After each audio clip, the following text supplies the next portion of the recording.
90% of consumers read online reviews before visiting a business. What do people see when they look you up online? We give you the tools you need to take control of your reputation. Send surveys to your customers via text message with Testimonial Collector. Get 5-star reviews on all the major platforms like Google, Yelp, and more. Track what people are saying about your business with Reputation Manager. Respond to comments and turn negative reviews into happy customers. See what your competitors' customers are saying about them with Competition Tracker. Learn great marketing tactics and what it takes to stay on top.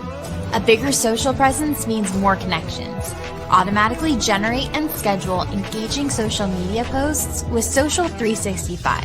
Build trust, boost sales, and grow your business.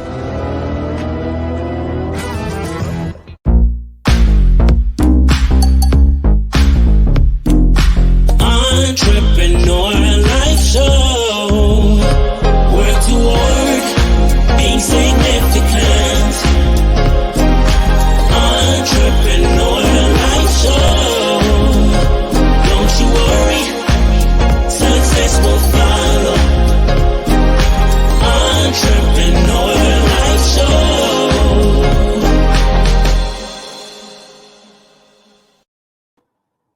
Hey there, everybody. Woo! It is Thursday. Welcome back to the Entrepreneur Life Show, where I bring influential, thought-provoking guests on the show for you, not only to entertain you, but to educate you.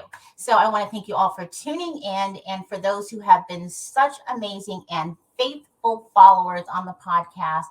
Even though I can't see you, I see you. I appreciate you with all the downloads. Oh, I'm just so happy. That means you really enjoy the guests that I have on the show that I bring to you to interview. And for those agents and PR agents who just send me the best guests. Let's get the housekeeping out of the way. So to make sure you guys check out Spin Wax Radio, download spinwaxradio.com. And we are also streaming there now also on Spin Wax Radio. So if you are an artist in music and they're into many different genres, check them out. They are always looking for new artists of all types. Make sure that you guys like and subscribe. Check out the website, entrepreneurlifeshow.com. You will see all of the guest lineups coming up for our future guests, as well as all the past interviews and every place that we are streaming where you find your favorite podcast and or watch live streaming. Okay, so who do we have on this show today? So I have John Amato, who is I can't wait to show you guys his video and just what his music. So as you guys know, I've had many different artists on the show. And I always say mine are the best because they're so influential. He's taken his passion for drums, and let me tell you, and turned it into a musical art. So I say a musical art because wait till you actually listen. And I mean, it's like you have to have a skill. It's not just, how do I say this? How can you play music and you get that feeling from it without any words whatsoever, and you just fall in love with it? Well, this is John Amato. We're going to learn all about him, what he does. And when you hear his music, you're going to be like, yeah, I'm going to follow. I'm about to get that. So let's bring John onto the platform and introduce him and get the show started. Hello. Hello, Rose. How are you? I am doing wonderful and better now that you're on the show. Oh, thank you. Because, when I saw your bio and I went to your YouTube, I saw some interviews, as well as listened, extremely impressed because, I like, for me, I'm not obviously a musician, but the music is an art. It's how you use it. And that's how I connect with music. Well, yeah, music is all about connections. I mean, it's something you can do by yourself, but when you're providing it for other people to enjoy, it becomes something really special. And it's been the single largest part of my life. It's the one thing that has always characterized who I am and what I do. So from what I read, to get started with a few questions I have is that so I gathered, okay, from what I read, you're actually a native of Kansas, but you've kind of moved around from New York to California. I think you're still in California now. Is that correct? I'm in Sacramento, California. I'm actually from Kansas City, Missouri. My family and friends will want to make sure that I say Missouri, not the Kansas City, but Kansas City, Missouri. Born and raised, and then spent 4 years in New York City, and I've been in Sacramento, California now for about 14 years.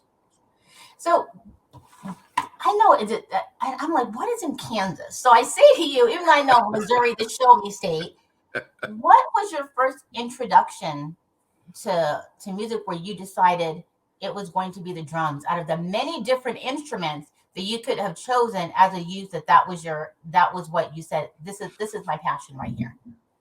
Yeah, it's a great question, and I wish I had a better answer. There are some things that we seem to just know or feel from the very beginning. And I've heard a variety of musicians describe the same experience where they can't pinpoint a moment, but it was just always present. And I lost both my parents in the past couple of years, but they would tell you that I was begging for drum lessons about as early as I could talk. It's just something I always wanted to do.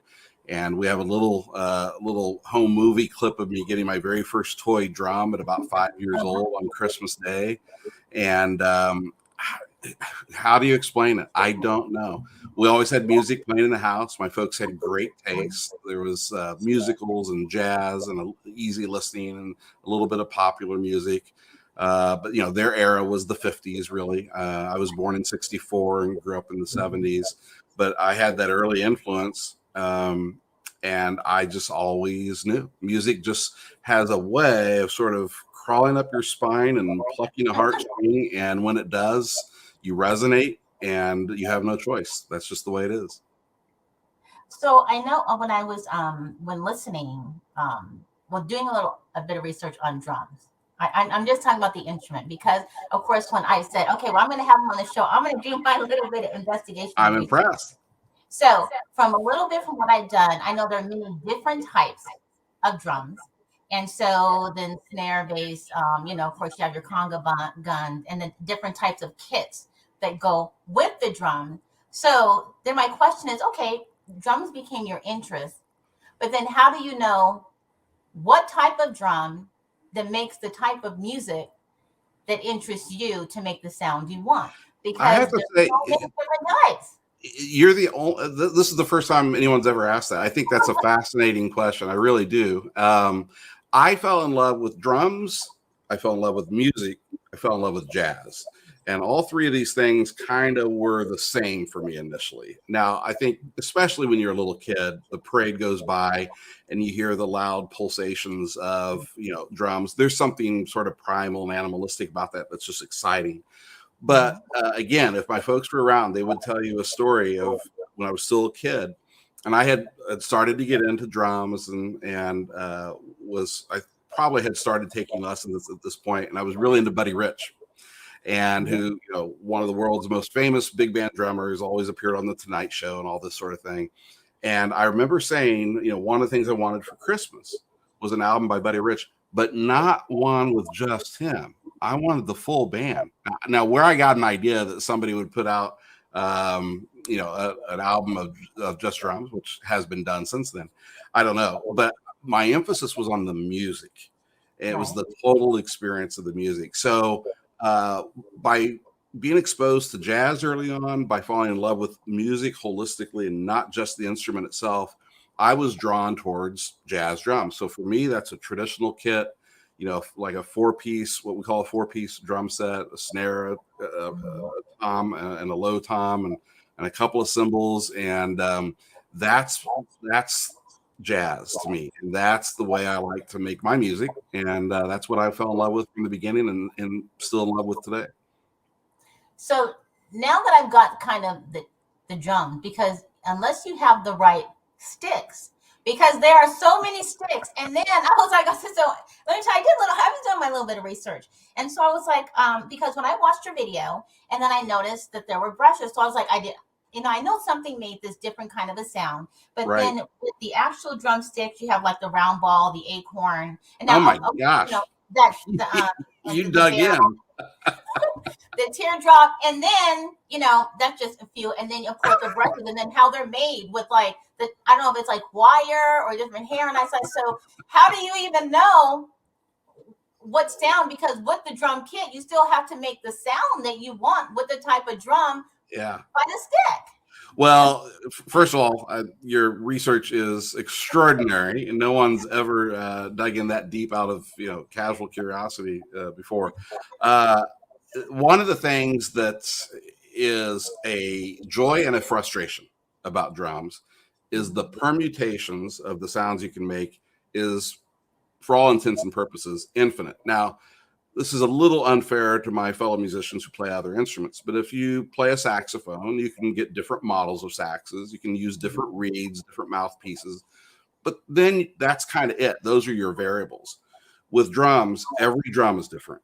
There's a multitude of heads that you can use on any given drum, a multitude of sticks and brushes and mallets and rods and whatever else, and then combine those into whatever setup you want. And it's just such an opportunity to select a sound palette that you like to work from. And I have loved brushes from the very beginning. And it's funny, my sister shared with me a story when she shared some of the videos and write-ups that I've received about the album with some of her colleagues at work. And one of her colleagues said, I never knew they used brushes on drums. And of course, why would you know? Why, it's just a sound that you hear. But I always love that swish that comes when you move the brushes across the head. And it allows you to create a sustained sound, whereas a stick creates a staccato sound. And so to me, the smoothness, this flowing sort of sound, to me, brushes are like water or like air. They're just kind of constantly moving and breathing and flowing. And my very first pair of brushes were bought for me by my mom one Christmas. And mom was had a great voice. She had studied piano as a child. And we had a piano in the basement. And she would play periodically at Christmas, White Christmas, the famous Bing Crosby tune. And as I took drum lessons, she thought it'd be fun for me to accompany her. And she knew that I was drawn to brushes and jazz. And so she bought me my very first pair of brushes so that I could accompany her while she sang White Christmas. And it's one of the warmest memories I have of my early days, learning music and the support I had from my folks. So if you were to give I'm going to assume that it would be trial and error, understanding first, when you get your drum, when you buy the accessories to go with the drum, is really to know what genre and music you want to play or get into to even venture, or is it just trial and error to say, okay, I've gone through a few different things. It's not, I don't understand how that works, because I would think you would have to know your genre. Yeah, it's a journey. There is some trial and error, and it depends on the mentors and teachers you have and how they guide you. And you almost inevitably will make some mistakes. I bought some equipment early on that was just, it's like, that's not the right cymbal. Drummers are funny. The never-ending quest for the perfect set of cymbals, that is the drummer's journey. And I am 57. I started playing 49 years ago. Was my first drum lesson. And I don't think I arrived at a set of cymbals I loved until about 10 years ago. So, it's like we're always looking for that, to achieve that sound we have in our mind. So, yeah, trial and error. You mature, your ears change, your desires change. While I've always loved jazz, I've also played a little R&B, some top 40, a little bit of country, smooth jazz, traditional mainstream jazz. I've been a gun for hire, so I play what comes along. But speaking of, I use the word journey, and it reminds me, before the show, we were talking about your focus on people's journeys and how they become who they want to be in the context of the businesses and lifestyles they create and that sort of thing.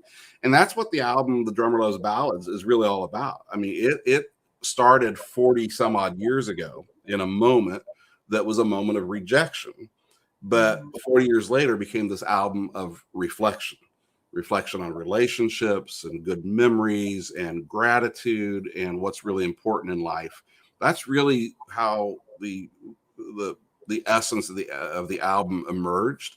And I wanted it to be this really unique, full album listening experience. I wanted to tell a story start to beginning.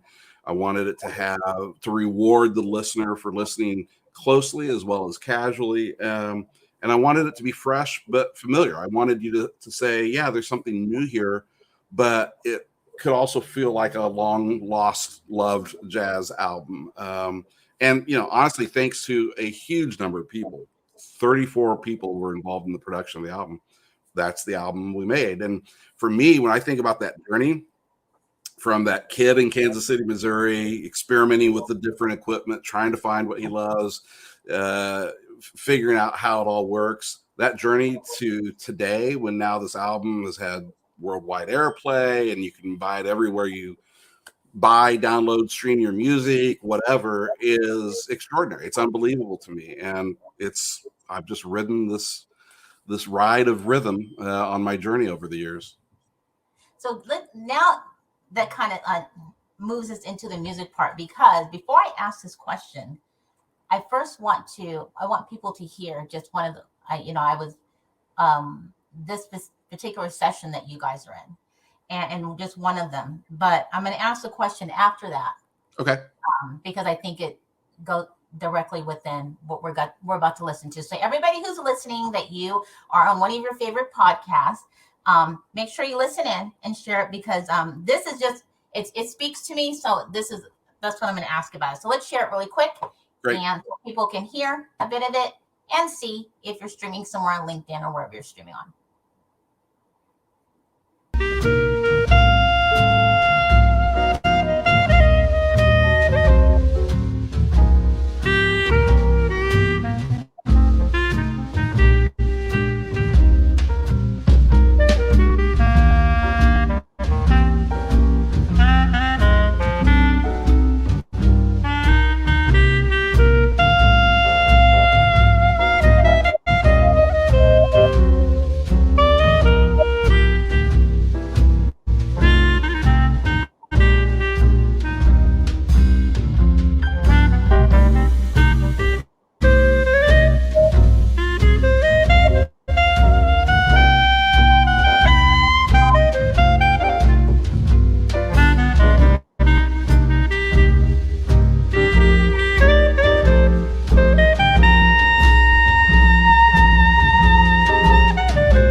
To share that is, I hope this is a dumb question, but that's very, it's romantic, it's jazzful, it speaks to you. And I would think that being an artist, being a musician without lyrics, because many of us listen with lyrics, so that's where you get your inspiration or your feeling, but to be able to play music with no lyrics, but the music speaks to you. It's interesting. There's a grand tradition in jazz of both instrumental and vocal music, and that's a song called "Memories of You" that was made famous by Benny Goodman, and goes back decades. And so much of music has this sort of twin characteristics, in my opinion. There's something about it when we first hear a piece that we just respond to. But then as we hear it repeatedly, it might become a part of our personal tradition, or it might be connected to certain memories and experiences. And the reason I chose Memories of You to be on the album is because I have always associated that song with a musician I used to play with in Kansas City by the name of Steve Patke, who passed away several years ago from pancreatic cancer. Steve and I were on gigs together for probably 20 years.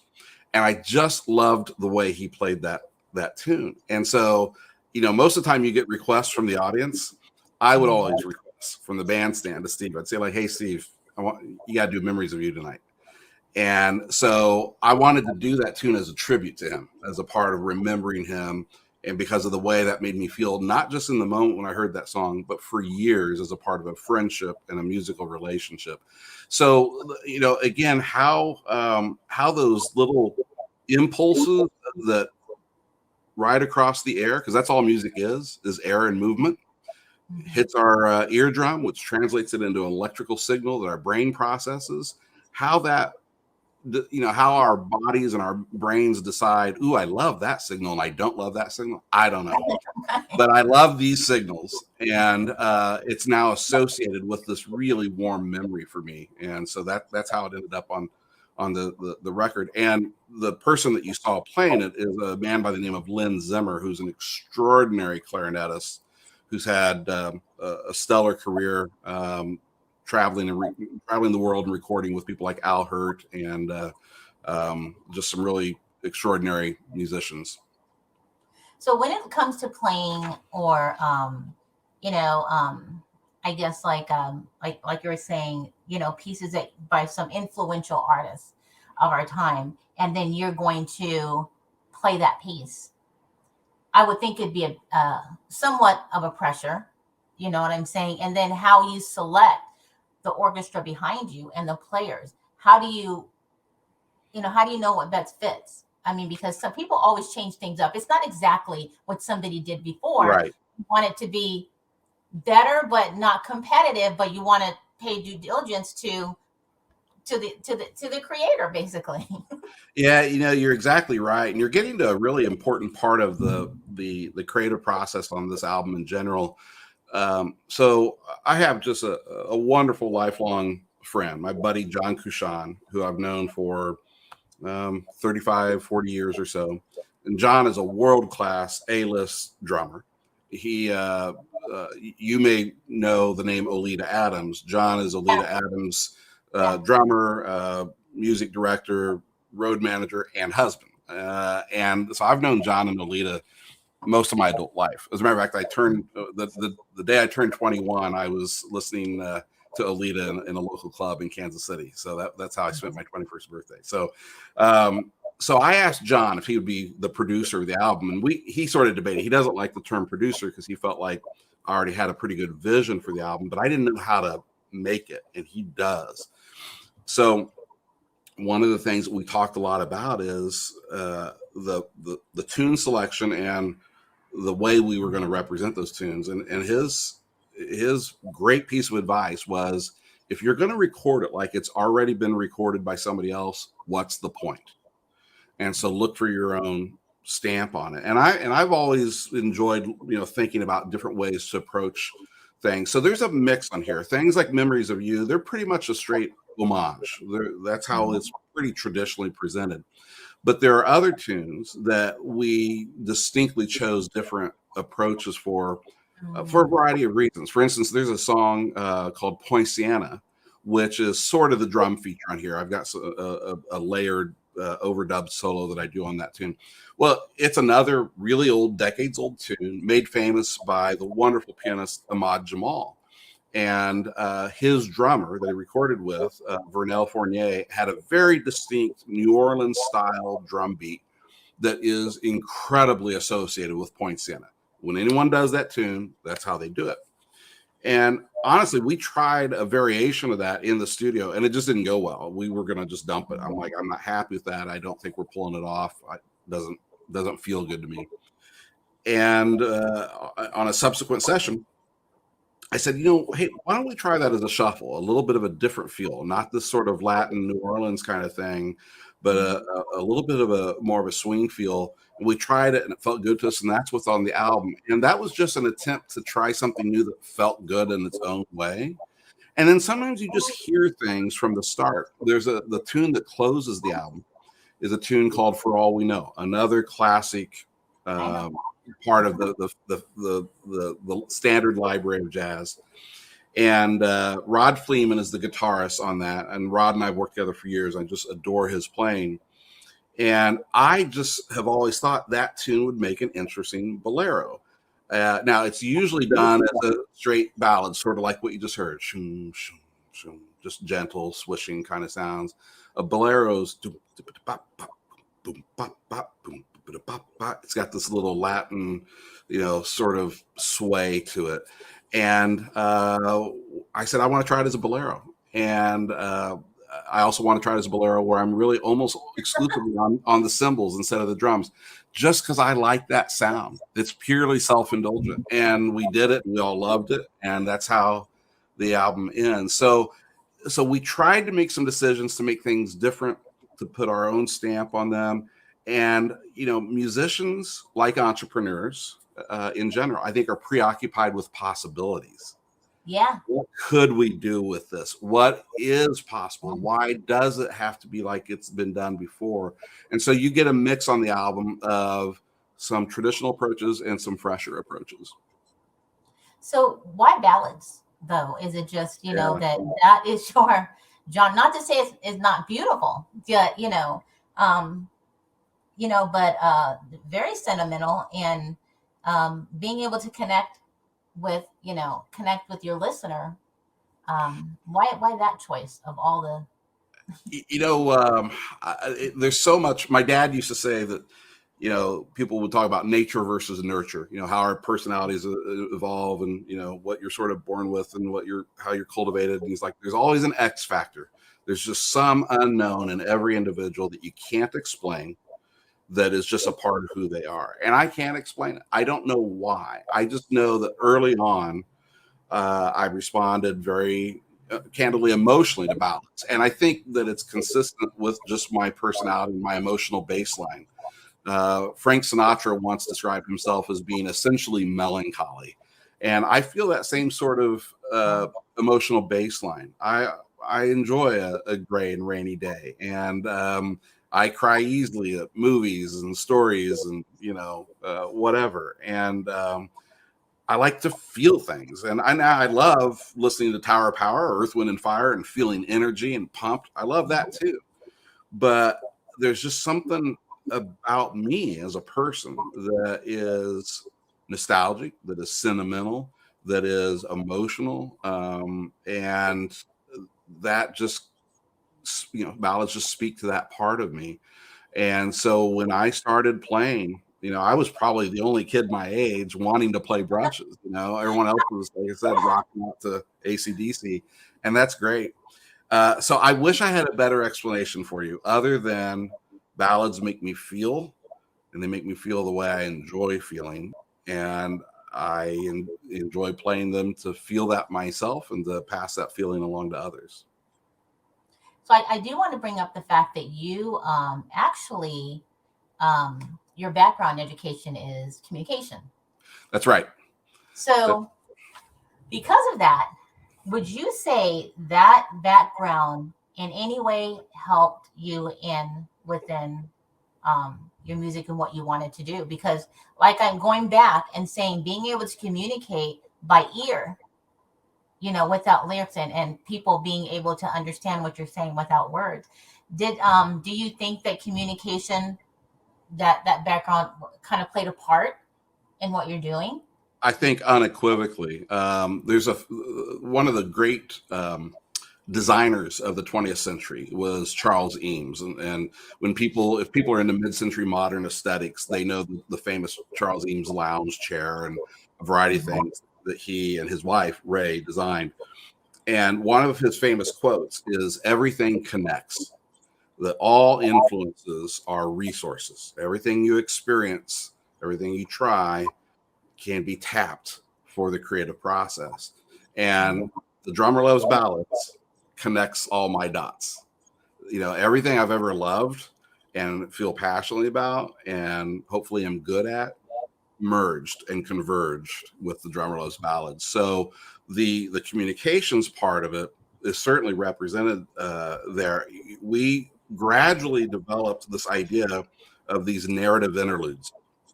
So I tell an opening story in a prelude. I have a little narrative interlude in the middle of the album. and at the end, a coda. And it's a chance for me to tell stories through words and to try and talk to the audience about what they're hearing. And so the prelude is all about describing that moment 40 years ago, that moment of rejection, when I was playing one of my first jam sessions as a 17-year-old kid. And the leader says, after some burning tune like Cherokee, where everyone's trying to play higher and louder and faster than each other, turns around and says, "What do you guys want to play next?" And I said, as a 17-year-old kid, "How about a ballad?" Which wouldn't be normal. I wouldn't think. Nothing normal about that. Nothing normal about that. And he looks at me like I'm insane and says, "A ballad? What's the matter, man? Are you tired?" And I said, because that could be the only possible reason to play a ballad is that you need to lay back. And I'm like, "No, I just love ballads." And he didn't say anything else. And as the story goes, he just turned around and kicked off another tune. I don't remember what it was, but I do remember this. It wasn't a ballad. And that's how the album starts, by me telling that story. And that's purposeful, because as I was working on the project, people kept asking about the title, The Drummer Loves Ballads, where that really came from. And I could see this guy thinking, I'm trying to run a jam session and the drummer loves ballads. So I kept telling people that story. And to his credit, John Kashan, again, in his role as producer, said, maybe you tell people that. Let's tell them that on the album. And then once we did that, I decided to set up the one original on the album, At the Trocadero, which is a story about my parents. It's a duet between Lisa Henry, and a vocalist, and Doug Talley, a tenor saxophone player. It tells the story of this long forgotten jazz club in Kansas City that my parents went to when they were dating. I tell a little story about that, and then I close with a story. Well, that all comes from my experience as a writer, a public speaker, a communications professional.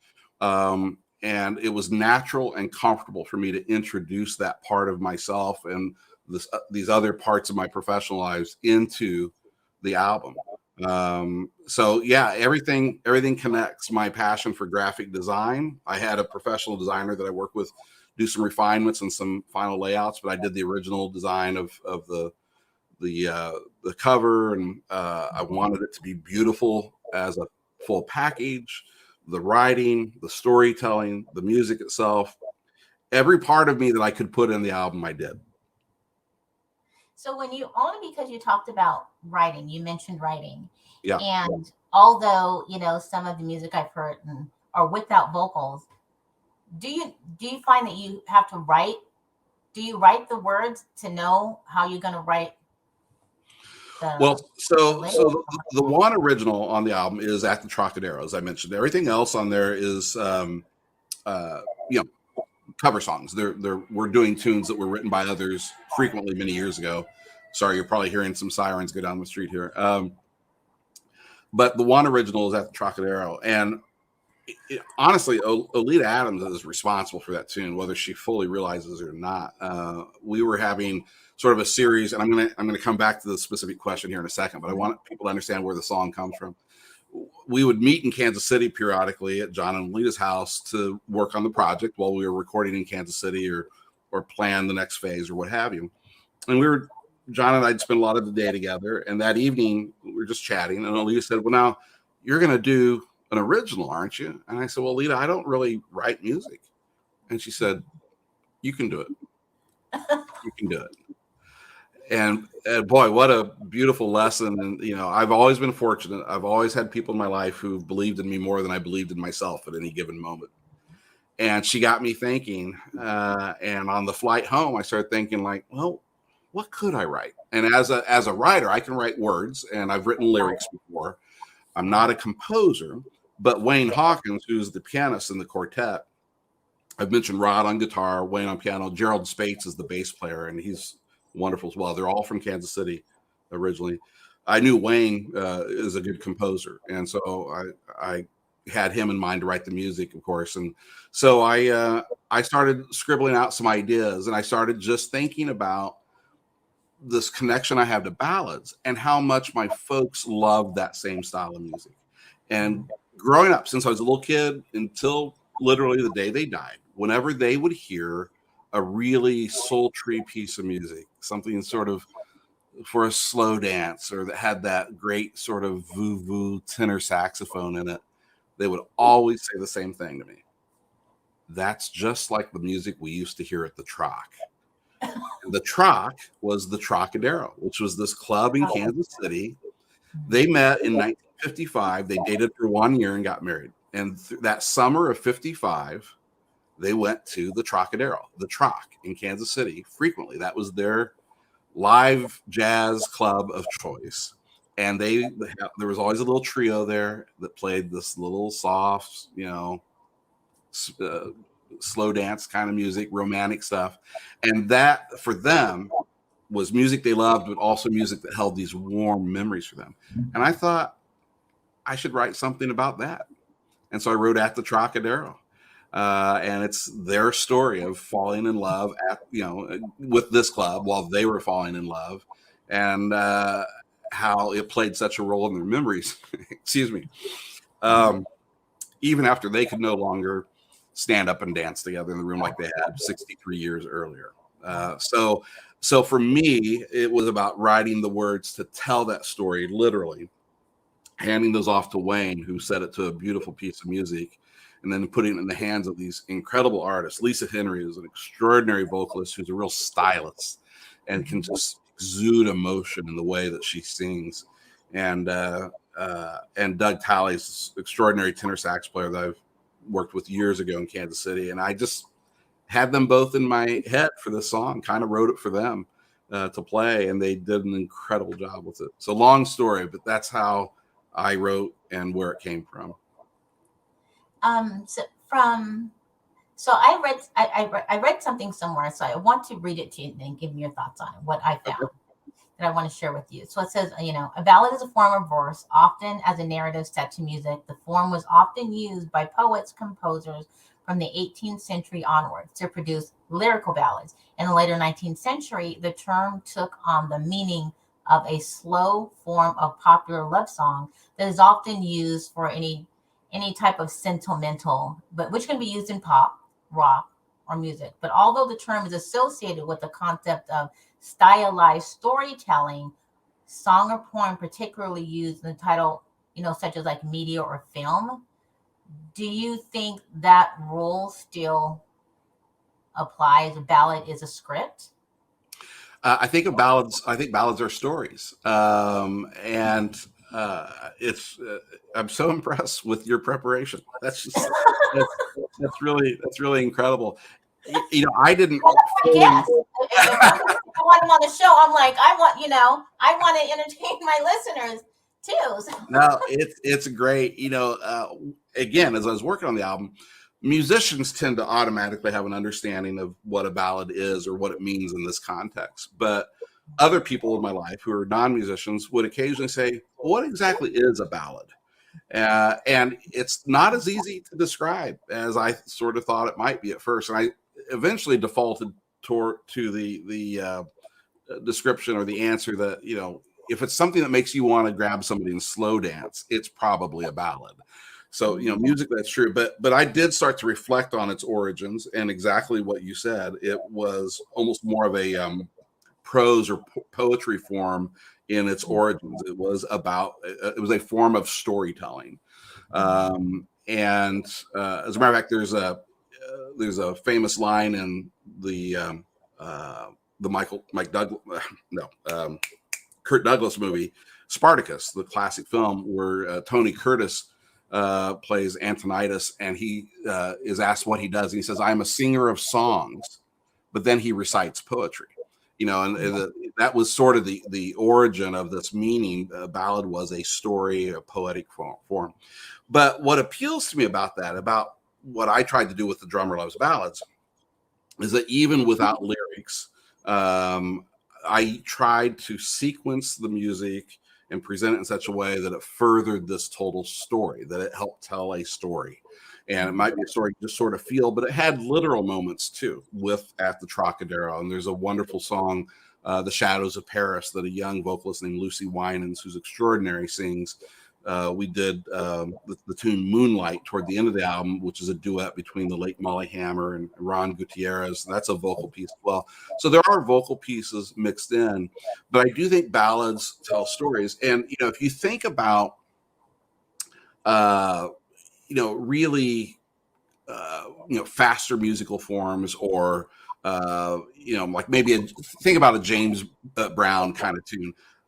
Those are usually sort of riffs and maybe exciting lines and sort of fun catchphrases, but they may not tell a story. Get on up. There's no real story there, Yeah. and so a lot of those forms, those hotter forms of swing, whatever, may or may not tell a story. But ballads, you can't just recite a catchphrase. You're going to linger over this slow-moving flow and ebb of music. That's the moment where you're conveying a beginning, middle, and end, and a mood and a story. So, yeah, I think the essence of ballads has always been story.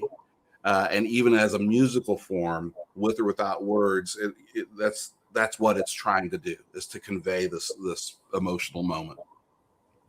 If there were any particular artists, male, female, whether it be composers, whether it be singers, or musicians playing an instrument, living or past, would you want to play alongside or play for? Have you considered who that would be? Yeah, boy. Dave Brubeck, the pianist, is somebody that I wish I'd had to. I saw him live with his quartet, his quartet in the 70s, which was his son's actually. But for those who may not know the name right off the bat, everybody is familiar with his music, whether they realize or not. One of the most famous compositions on the radio in 1959 was a song called "Take 5." And people still hear it on elevators today, so to speak. That was a Dave Brubeck tune. He was the second jazz musician to ever appear on the cover of Time magazine. The first was Louis Armstrong. And he just wrote and played beautiful music. When I was in junior high, I found an album in my parents' collection, in our Magnavox console, stereo, called Jazz Goes to College. And it was a live recording of the Dave Brubeck Quartet in 1954 from a college tour, which they sort of invented. Brubeck was the first to really reach out to colleges. The young people of the day were hungry for this kind of jazz. And I would come home almost every day from school during my junior high days, put on Jazz Goes to College, lay on the couch, listen to that, drift off. And I have it's probably the one record I've listened to the absolute most in my life. I could sing every note of every solo. It's a part of my DNA. And I have such an affinity for that album and that artist that, yeah, it would have been an extraordinary thing had I had the opportunity to play with Dave. And I've known people who have, but that would be a fantasy for me. An artist, and this may be a little bit unexpected, an artist that I wish I had gotten to see live and would have been aghast, to use his kind of word, to play with, would have been Sammy Davis Jr. I think Sammy was one of the hardest swinging vocalists, all around musicians ever. And I just, it had that sort of Vegas showroom style to it, but man, he was a hard swinger, and it would have been amazing. But then, from there, Tony Bennett, what an artist! What would it to play brushes on "I Left My Heart in San Francisco" behind Tony Bennett, just kill me now. And big bands, I'm a Count Basie fan. That if I could ever, drive a big band, man, the Basie band would have been the one. Well, what are your thoughts on like today's music when it comes to? I know that when it comes to movies and film, and from what I've gathered is that orchestras are used often, and orchestras used often in like movie and film and stuff, which is preferred. And so, but then in today's music, so many people are using electronics versus I'm in my 50s, and even if you don't see the band had so much emphasis on the music, where now everything is just like, okay, let's do electronic, and you kind of lose that. It's more now, I don't know what to beat. It's no connection. You think that maybe it's being underrated now, that people should be, using real live band or the sound versus this technical, like kind of keyboard. Yeah, you're asking a guy, like I said, I'm 57, who is in the "you kids get off my lawn" stage of life. Right. So, but we're all a product of our time, and I grew up and fell in love with music in the context of the artist plus the instrument equaled the music, and it's a skill, and it's a interaction between the artifact of the instrument and the artistry of the player, and so I just have an affinity for that. I have a bias, and I love that. I will say that I've gradually gotten more open to other sources, sound sources, because that's really all it's about. We're all just trying to manipulate sounds that will be pleasing to us in one way or another. And if that comes from a computer, so be it. We can't really say it's right or wrong. There's a real subjective element to this. I do think that people who want to make music as young people today should still study music. I wish I had studied more. I had, as you pointed out, my degree was in communications. I had a ton of hours in my college program in music, mostly ensembles. And I wish I did some, but I wish I'd done more music theory and these sorts of things, because my belief is that technique enables passion. So if you have this thing you want to create or do, you're only going to be able to achieve it at a higher level the more technique or technical understanding you have behind it. And I have some limits on what I can do, because if my technique is here, then my passion can only get expressed here. If I want to express my passion at this degree, I'm going to need to get better at some things.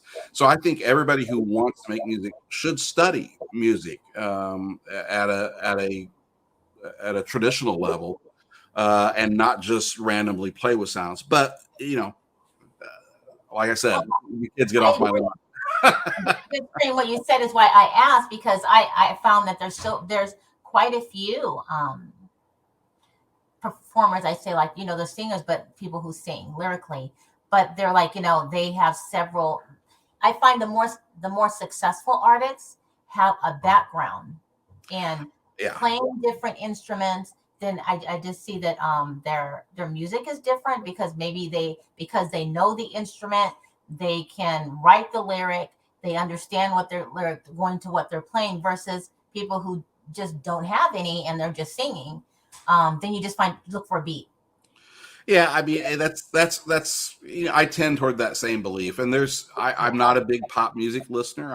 I sort of bore easily with that, and I'm looking for a different sort of connection to my music than what that gives me.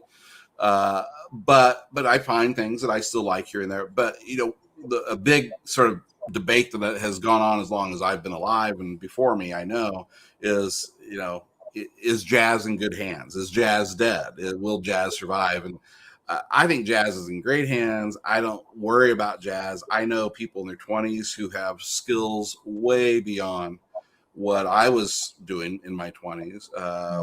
There's this wonderful thing where each generation gets the benefit of all of the previous generations' learnings and experiences, but they get it in a compact, highly condensed form where they get access to it so much quicker. It may take this generation a lifetime to accumulate this knowledge, and then in the course of a few years of study, the next generation gets it all, or has access to it. So I think the skill level of musicians in general just keeps rising. And I love plenty of young musicians on the jazz scene today. I agree. I don't think jazz is going anywhere. Just like some people used to think that the country wasn't going to, like, oh, it's going to go. It's not, it's kind of tuning out, it's mellowing out. But if you really pay attention to even new artists today, I hear so much from, music from the 60s, the 50s, the 60s, and the 70s, and where they're utilizing, sound, because you can only be so creative when you don't, when you you haven't taken any kind of music classes, but right. I hear so many things. And then of course when Lady Gaga and Michael Bublé, and you see, and people are like, oh, like they're thinking like this sound is new. It's like, not really. It's not really new at all. but there's so many artists using the pass on. So I agree. I don't think it's going anywhere. You just, if Yeah. you hear, it's there. It's still in the That's music. right. And I think those two know very well what they're doing. I think they know where they're coming from. I think they've done their homework. But you're right. It can be a constant source. You know, I have one of the things I do in my day job on the communication side is I'm a creative strategist, and I help clients build communications programs and develop the ideas that they're going to communicate. And one of my beliefs is counterintuitive. I like to use the phrase "think inside the box, not outside the box." And the metaphor for me is, if there's nothing inside the box, nothing can come out of it. You can only create from what you have. And so the actual creative process is not inventing something out of thin air. The actual creative process is fueling yourself, putting things into your box, metaphorically, that you can draw from and combine into new patterns. So that's the value of broad listening, of studying your history, of your music education, because it simply gives you more to work with. There's a tune I mentioned earlier on the album called "The Shadows of Paris," which was actually written for one of the Pink Panther movies. It's from the soundtrack from A Shot in the Dark. It's a Henry Mancini tune, and it's this beautiful sort of Parisian waltz. It's a lament of an illicit love affair, and I've always liked the tune and wanted to do it, but wanted to do it in a different way, and it became kind of the single on the album. It's gotten the most airplay, and it tends to get the most attention from folks.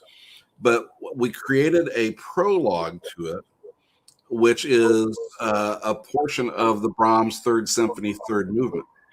So how does one end up taking this 1960s movie soundtrack, faux French waltz, and a German composer's classical piece and put them together?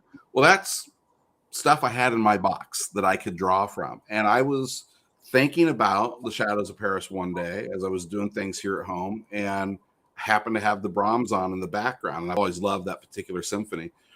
And I realized, like, oh, I think harmonically that's compatible, and we can make the tempos work together, and it sort of has a similar melancholy mood. And yeah. So I went to our arranger and I went to John and I said, I got this crazy idea. I think we can combine the Brahms and Henry Mancini. And that is exactly what you're describing. That's drawing on the past. That is being aware of influences and resources. But you got to have that sort of intent to say, what can I work with? And these two things go together to create a whole new experience of this moment that hasn't been created before. Well, I really, I know we're coming to the end of the show, but this was such a wonderful interview because it actually educated me. So as you see, I had some stuff I want to learn myself. Well, you were doing a lot of self-education and preparation. Again, I'm impressed, and thank you for that. And actually, as I sometimes tell people when I have guests, and some of the guests, it helps. It's so that I can get information. Aside from my listeners. So for everybody who has been watching or listening on your favorite podcast where you download, or maybe on the website where it's streaming, I always want to say thank you always for tuning in and subscribing, and those downloads are amazing. I want to make sure that everybody checks out the website to watch the full interview, and John will let you know where you can find him, but you can also go to the website, entrepreneuriallifeshow.com, to connect with John, but he's also going to tell you where you can find him and get his music. Thank you so much for the opportunity to share that with people. The Drummer Loves Ballads is available everywhere you buy, download, or stream your music, all the major platforms. I'd love it if you visited the website, which is thedrummerlovesballads.com. There's some great video liner notes that tell the story behind the tunes. You can buy off of the website. The album looks like this. And there's also kind of a cool little companion booklet that's available separately called That Cool 50s Craze, which is a set. Was that on the website? I didn't see it. It's on the website store. So there's a line at the Trocadero, Cocktails and Jazz, That Cool 50s Craze, and inspired me to have 5 custom cocktails commissioned, inspired by pieces of music off the album. So it's kind of a fun add-on that people can check out. But go to the YouTube channel, go to the website, go to Apple Music, Spotify, wherever. I just, for me, this is all about wanting to put a little drop of beauty in the world as my contribution to the universe. And I hope people enjoy it and seek it out. Well, thank you again for being on the show. I'm extremely appreciative. And for everybody who wants to see who is going to be on next week's show, go to entrepreneurlifeshow.com, check out the calendar, and make sure you like all the guest interviews. Until next Thursday, everybody. See ya. Bye. Thank you so much. Bye-bye. Until next time.